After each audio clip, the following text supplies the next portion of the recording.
Assalamu alaikum and welcome to another episode of Checkpoint Coffee. This one is a little bit of a special episode because we're going to take a little bit of a divergence from gaming related topics and talk about something that is quite close to gaming as well, cosplay. Now, the reason why it has come up is because there is a really cool cosplay event happening in the Maldives this year. And today with me, I've got the team that is making it happen and we're going to learn all about it. So I'm Moons and welcome to the podcast, you guys. Would you like to introduce yourselves? Hello, I am Arislan. I'm the current active president of the Game Association of Maldives. Hey guys, my name is Sam, and I'm the vice president of Gamers Association of Maldives. It's really lovely to have you both here. So, before we talk about the event, I think it'll be really interesting for our listeners to hear a little bit more about the Gaming Association of the Maldives and know who they are, what do they do, what have they done. So, let's begin with who you are. If you were telling us about this organization for the first time, what would you say? What is the Gaming Association of the Maldives?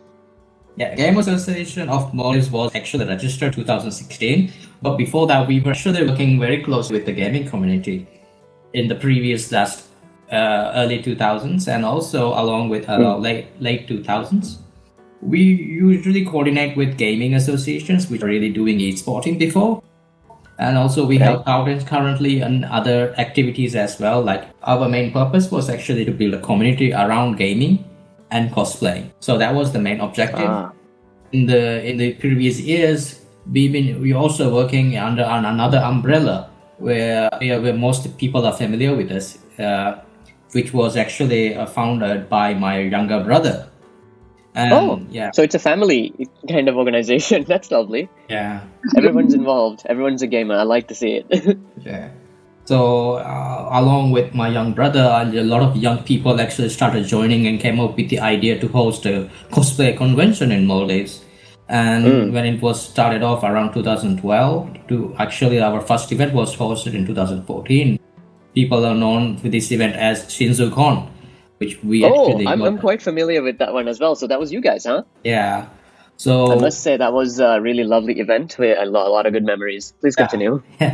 Yes, we also remember you being one of the acting people on stage. Yes. I hope you really have good memories of it. And I do. We actually want to continue that legacy onwards after the in 2014 to 15 to actually rebrand ourselves an NGO. And we wanted to include video gaming in the event as a segment and also marketing hardware, software, get people to know each other in a more familiar ground. That was the main objective for us actually. And to bring people together basically, right? Yeah. People with similar interests actually. I think everyone in their childhood had a phase where they really loved gaming or watched anime, and I guess you don't really meet other people. Yes, I would agree with that. So the whole point of the MAG events is so that all of our community, everyone can get together. We can play games, have fun, just enjoy similar interests with each other. Really hard to meet people actually who, like, I don't meet in day-to-day life people who are actually, interested in the same stuff I am. So I guess, but there are so many people who are actually interested. So it's a way to bring everyone together and do something really fun. I think that's really wonderful. And looking at your track record, you've had a few successful events like this as well. So I'm looking forward to this one. Now, let's talk a little bit about the event now, since it's kind of been a topic that's been approaching. How about you give us the basics of the event and we'll go from there. What is MAG22? So it's actually, MAG is interestingly enough, like when you take a game. So like MAG, you know what I mean? So it's kind of like flipped over. Yes, flipped over without the E. Okay, I see it. And every year we just put the year 22. So this year it's going to be MAG22. Next year it's going to be 23. So you plan to have it be like an iterative thing, right? So how many MAGs have there been so far? Because some of our audience might not be very familiar with these events. So other than the previous ShinzuCons, we under the banner of MAG, the third version of MAG. Actually, we were supposed to held a MAG on 2020, but due to COVID, we had to And then cancel our COVID event. happened. Yeah, our last Yes, MAG was. unfortunately. Yeah. Unfortunately, yeah, that was the deal. We were actually looking forward for 2020, but the last event was on 2019. So I mean, we really had good Mm-hmm. memories from it. So we really wanted to give Mm-hmm. more on MAG 2020, but it couldn't be possible. So in MAG 22, we really hope to bring that experience back to people, Hmm. and people actually have come together again to experience all this kind of environment together. In a way, the 1 year or so that you kind of took off of it is giving you a lot of motivation to put on the best event possible, right? So now let me ask you another question about this, a little bit more on the nitty gritty side. So this event is going to be taking place later this year, but the announcement was made a lot earlier, right? So I was a little curious about why that is. What was the thinking behind that? Sam, would you? So the thing is, since it's a cosplay event, of course, there are so many kids who make their costumes and everything on Mm-hmm. their own, and it's really hard to find materials as well when you're trying Mm. to do something in the Maldives. So most of the people have to buy things from abroad and bring it here. It takes time Right. for the costumes to be finished. So it's to Okay. give a huge, good amount of time for everyone so they can finish their costumes and cosplays, without all the pressure, because I'm sure everyone's working or studying or doing other things. Okay, that makes a lot of sense. Now, what if somebody wants to be part of this event, like if they want to cosplay or something? Is there any way that they can contact you or register? How does that process work?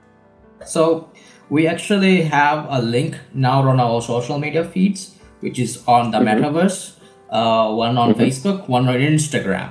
So you can find the link on each our page on our profile pages. And also we have a Mm-hmm. post now on Instagram, which you can scan a QR code and just sign up instantly there. Everybody can just sign up. There's no age limit on our cosplay, but we do have an Mm-hmm. age category. So I think Sam will be Ah. more familiar with that category and how we scoring the cosplayers in that department. Oh yes, please fill us in. So, how do these age categories work? What are we looking at? Before I do that, I'd just like to, at this point, on-day registration on the event is possible as well, but it's Mm-hmm. best that everyone do it a little bit Yeah. before so that everything will go smoothly. So you guys can also know how many potential cosplayers you're dealing with and so on, right? Yeah. It will be easy for everyone who's signing up as well. So now, about the. So for the cosplay event, there's the category for children. There's also group cosplays as well as just a single person cosplay. So basically about three categories. So we choose the best cosplay from the kids, best group cosplay where like you and your friends can do like something together, and Mhm. best individual cosplay as well. So those will be the three categories. So, when you're talking about categories, the implication here is that there's going to be some sort of judging process and some prizes given as well. So, let's touch on that topic a little bit. So, you mentioned that there are three categories going to be judged, of course. Can you tell us a little bit more about this process and what kind of prizes potentially are winnable through this? So basically, how we judge the category is depending on the quality of the cosplay, of course, the Mm-hmm. performance from the cosplay, how close the cosplay is to the character, or then also they Mm-hmm. can come up with their own characters as well. They can be more Mm. creative. You're given the freedom for that too. But do not. People can actually also buy the original costumes from online, but we kind of rate them a bit less compared to the crafts of the self-made costumes by the kids, because we would like people to Understandable. create their own costumes rather than purchase something online. And Mm. also, we do know that people who do show up, we would like to see really crafty, really creative, something inspirational amongst the cosplayers. Do not all cosplayers can actually drop by the event, and they can get into the event for free, and they can take part on the man act if they like, and if they don't want to, they can also just stay back and watch the show. They Oh, can do that's that, yeah. lovely.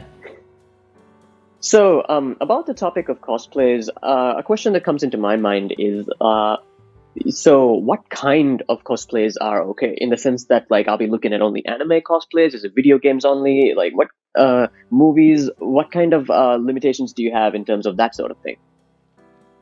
There are no limits. It's Ooh. cosplaying. You can be whoever you want to be, whatever you want to be. See, now that's a great soundbite. I love that. The next question I want to ask is regarding the event itself. Where is it taking place? When is it taking place? And who are some of the other people who are involved in terms of perhaps helping you guys make it happen? So let's start with where is it taking place and when? So basically, every year we actually look for a venue which is most suitable for the event. But so far, we have only found the National Art Gallery as the most suitable location to host this kind of events. And of course, these kind of conventions are pretty controlled. So we do charge people to actually go into the event. They can actually purchase a ticket, which is just 50 rupiah, but they can also stand a chance to win some prizes if they actually purchase a ticket. So each year we would like to actually give a little, giveaway to anybody who purchased a ticket on our withdraw. We can't actually mention which price it is currently, but also we have some excellent partners who are working really close together with us. Oh yes, I was going to ask you about that next. Who are some of the people who are helping you bring this thing to life? Okay, so we have Object, we have Asari, we also have Animex. So if anyone is interested in, some anime merch, we'll hook you up. I'm anyone. We have Gizmo and Red Bull as well. Yeah, we do. And That's we awesome. also have Soul Food, who Soul Food is going to be our catering for this year. So do catering partner, yes. They're gonna make some lovely cuisines for them, Asian cuisines, maybe Korean food and Chinese, something like that. So we'll very much. So it's not just cosplay, but you also get to somewhat sample some of these cultures as well if you show up, right? That's the idea. Exactly, and it's not just a convention for cosplaying only. There'll be so much other fun stuff for everyone to experience. Let's talk about that other fun stuff. I'd like to hear a little bit more details about what you guys have planned. If you can share some stuff with us. Okay, so if anyone remembers MAG19, I'm sure everyone remembers PSVR Beat Saber. So we were one of the first people who actually introduced Beat Saber, and we gave everyone a chance to experience the game in the previous convention. So So we have plans for this year's convention as well. I don't want to spoil too much. Fair enough, but Beat Saber is an amazing game. We love it around here at MN Gaming. We got to experience it sometime as well, and we look forward to giving it a try over there. Now, is there anything else that you want to add about this event, just to kind of cap off talking about it? Because I feel like we've learned a lot about it, but if you could mention one final thing, each of you, like what would you say to the people who want to attend, or the people who are curious, or the people who are simply wondering what this event is? I believe a lot of people actually misunderstand the idea behind the conventions that we host, and we would like as much as people to actually come and actually experience our event as much as possible.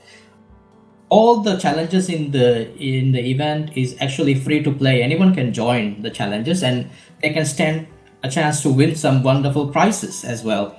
And in our stall section, there will be several discount stalls, and you can actually get some hardware on a discount rate, maybe a graphics card, maybe you can purchase a computer, or maybe you can try out new technology that is related to video gaming. Anything that is retro also, we would like our partners with Leg Horizon. They will be actually bringing on some experience as well. We would really like to continue these kind of concepts, introduce the hardware of the video game and the future of video game as well in our convention. That's one of our key ideas actually to host this kind of event. Also, do note that we would also really like to people to come and join our photo booth, where we will have a placement there to create a memory. Of course, our event is starting pretty soon, so I would also like to highlight the dates of the event in this podcast. Yes, please. Yeah. So our main event is going to take place on November on 4th and 5th. That will be at National Art Gallery. and we really look forward to seeing everyone there. What about you, Sam? You got anything to add? So the only thing I want to add is I think everyone has already seen that they do host a lot of conventions in all the other parts of the world as well. And one day we would aspire to like host a really good event like that. And we're just beginning right now. And we really do hope lots of people can come and have fun and have lots of great experiences in our convention. Because it's not just a cosplay competition. Like people think it's just a cosplay competition, but there'll be more things for you to do in the event. It's more like a gathering of people with similar interests, just sharing them and enjoying activities that they have interest in together, I suppose. And I must say, it sounds really lovely, and we at MN Gaming are definitely going to go check it out. We're very excited for it anyway. We are considering cosplaying a little bit. We're like, okay, what are our favorite game characters? We've started shortlist. But that actually takes me to the next area that I want to discuss with you, the next topic, right? Cosplay in the Maldives. Mm-hmm. I feel like it would be like not proper for me to get some of the most active cosplayers in the Maldives on a podcast and not ask them about what it's like to cosplay here, right? I'm sure a lot of people out there are quite curious about this as well. So let's start with the obstacles. What makes it challenging? So what do you say would be some of the biggest challenges that you face as cosplayers in the Maldives? Well, most of the times people don't really understand what it is, and I guess there's been people who've made fun of some of the cosplayers, even me as well, before. Mm-hmm. But it makes us feel really good. I mean, you're turning into another character. You feel unstoppable. So we'll keep doing it. And I mean, in this world, actually, there's so many conventions, so many cosplayers who actually earn really good money doing it as well. Like Maldives, we are still not there, but hopefully one day we will be there. And people who cosplay, play games, like they'll be appreciated. Of course. And as a group of people who are trying to make gaming news a thing in the Maldives, I must say that I really kind of empathize with that effort, because this is also another thing that's never existed here that we're trying to build, right? So now I'm going to take what you said and that kind of focus on the other aspect of it. So if that is some of the challenges, what are some of the good parts? What are some of the real benefits or the real fun aspects of cosplaying in the Maldives that you would say so far that you've experienced? The most fun part is when people think, oh my God, this person looks really cool. Let me just go take a picture with them. So I have made so many new friends that way as well. I've met so many amazing people who are so creative and same passion, same interests. So it's helped me, make more friends who are like into the stuff I am, which is really cool. If there was somebody out there who was really interested in it and wanted to get in on it, like what would you say is some of the first steps that you could take to really get into cosplaying as a hobby? Okay, first of all, don't be embarrassed. That's the first thing I want to say. Don't be embarrassed. You can do it. And don't listen to what others say. That's the most important part. And in the sense that, like, any discouraging comments, right? Exactly. Any discouraging comments, don't listen to that. You can definitely do it. And the more you keep doing it, the more you make more costumes and things, you'll get better at it. Nobody, does a good job when they start. Okay, so in terms of gathering materials and stuff, a topic that's been discussed is how a lot of this stuff has to come from outside the Maldives. Are we talking fabrics, plastic? Like, what kind of stuff do you usually use to make all of these costumes? Literally everything. So most importantly, I think you need foam, right? And it's really hard to get foam from Male. So we would have to bring it from like Lanka or India or somewhere from. And if we don't get it, just cut up some old yoga mats and try to do something with that. So there's a lot of recycling involved, huh? Yes. Not just yoga mats. I mean, some people use different techniques to make the props as well. So it's really, I think it depends on the person. Like, what That they're more actually confident with. that actually brings up a very interesting topic that I wanted to broach on as well. It sounds like a lot of these cosplays do involve a lot of different disciplines like sewing and item crafting and maybe a little bit of jewelry making and all of these little things, right? So would you say Mhm. that being involved in this is a great way to kind of improve your skills in these areas as well, or perhaps get into them? Definitely, the more you do these things, the more your skills improve as well. And I think it's something that you can do for yourself as well. I mean, for me personally, I feel like when I'm doing something artistic, I feel really fulfilled, if you know what I mean. Uh, yes, not just making things. I mean, there's so many things like you can do hair, you can do makeup in cosplay as well to look a certain way, and like the whole process itself is just really soothing. When it all comes together and you finally put it on, it kind of feels like it's a really rewarding feeling, I expect. Exactly, you feel like you're on top of the world at that point. That's lovely to hear. Now, before we finish things off, I'm just going to take our conversation back to the event once again, just to keep it fresh in people's minds. MAG 2022 convention is going to be taking place at the National Art Gallery. Did I get that right? Around November Yes, you 4th and did. 5th, right? Fourth and fifth, yes.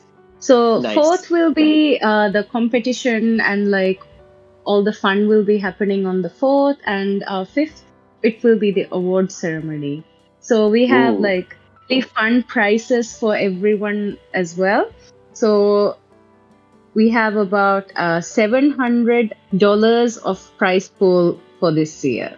So we haven't decided exactly how we will divide it up, but you get a chance to win something really good. That sounds really fun, and it just seems like it will involve a lot of activities that the local gamers and uh, other hobby enthusiasts will really enjoy as well. I want to say thank you so much for joining me today to share some information about MAG22 and about your organization, along with talking a little bit about cosplay in the Maldives. Before we go, any last thoughts you want to leave the audience with? Oh, I really like everyone to actually come and visit our event, experience this gathering as a family, as gamers, and anime fanatics, anybody who actually likes to see the culture. I mean, let's get together and Mm, celebrate something we all love, and I really hope to see everyone there. you'll definitely see me there, that's for sure. Oh, really? Yes. And I'm so excited because 2020 was really not a really good year, and Mm, in Meg 19 we were actually planning to host it on 2020, and then even last year we were kind of recovering. We wanted to host an event, but it was really not possible because of the mhm. situation back then. So anyone who was there in Meg 19, I hope to see you guys again. And we hope to see more new faces as well this year. It's going to be so much fun. I definitely think so. And once again, I would like to thank the both of you for spending this time with me and talking to me about all of the cool stuff that is coming up later this year. I am definitely hyped for this. And with that, it is time for this episode of Checkpoint Coffee to come to an end. Thank you for listening, and hope you guys go to check out this event, which is going to be really awesome. Trust me, you guys. The last time it was great. Anyway, once again, you guys, thank you for joining me, both of you, for taking the time, and would love to see how all of this turns out and what progress you make. And we'll be definitely following how things go along. And we wish you the best of luck. Thank you for having us. Thank you so much. With that, dear listeners, it's time for our episode to come to a close. Thank you very much for listening and have a great day. Bye. Bye, guys. See you at Meg 2022.